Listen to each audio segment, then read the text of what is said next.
Hello friends, அனைவருக்கும் வணக்கம். நிறைய பேர் சிறுதானியங்களை எப்படி ஈஸியாக முளை கட்டுறது அப்படின்னு நிறைய பேர் கேட்டிருந்தாங்க. அதுக்காக தான் இந்த வீடியோ. இப்போ நான் பச்சை பயிர் எடுத்துருக்கேன். நீங்கள் எந்த சிறுதானியம் வந்தாலும் எடுத்துக்கலாம். எடுத்துகிட்டு இந்த மாதிரி தண்ணி ஊற்றி நீங்கள் அது முழுகிற அளவுக்கு நல்லா ஊற வச்சுக்கோங்க, வாஷ் பண்ணி. இது பார்த்திங்கன்னா ஒரு 5 to 6 hour ஊறினாலே போதும். எந்த சிறுதானியம் வந்தால் நீங்கள் எடுத்துக்கலாம். கேழ்வரகு, வேர்க்கடலை, பச்சை பயிறு எது இருந்தாலும் எடுத்துக்கலாம். இப்போ பாருங்கள், ஒரு 6 hour ஊறிச்சு. இது பார்த்திங்கன்னா தண்ணி வடிச்சிட்டு நல்லா ஊறிட்டுருக்கு. தண்ணி வடிச்சிட்டு ஒரு ஹாட் பாக்ஸில் நீங்கள் ட்ரான்ஸ்ஃபர் பண்ணிக்கோங்க. ட்ரான்ஸ்ஃபர் பண்ணி மூடி வச்சாலே போதும். முளை கட்டி வந்துடும் சூப்பராக. நீங்கள் ஒரு வெள்ளை துணியில் கட்டி அதை ட்ரை பண்ணி மேலே தொங்க விடுவோம், அந்த மாதிரிலாம் கிடையாது. நீங்கள் ஹாட் பாக்ஸில் போட்டு நல்லா டைட்டாக மூடி வச்சாலே மறுநாள் உங்களுக்கு சூப்பராக முளை கட்டி வந்துடும். இங்கே பாருங்கள்,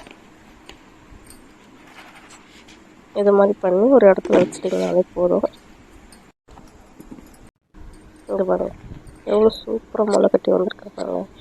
ரொம்ப ஈஸியாக இது மாதிரி எல்லா தானியங்களையும் நீங்கள் முளை கட்டி வைக்கலாம். ஸோ அப்படி நம்ம சேனல் பிடிச்சதா ஒரு லைக் பண்ணுங்கள், சப்ஸ்கிரைப் பண்ணுங்கள். தேங்க்யூ, பாய்.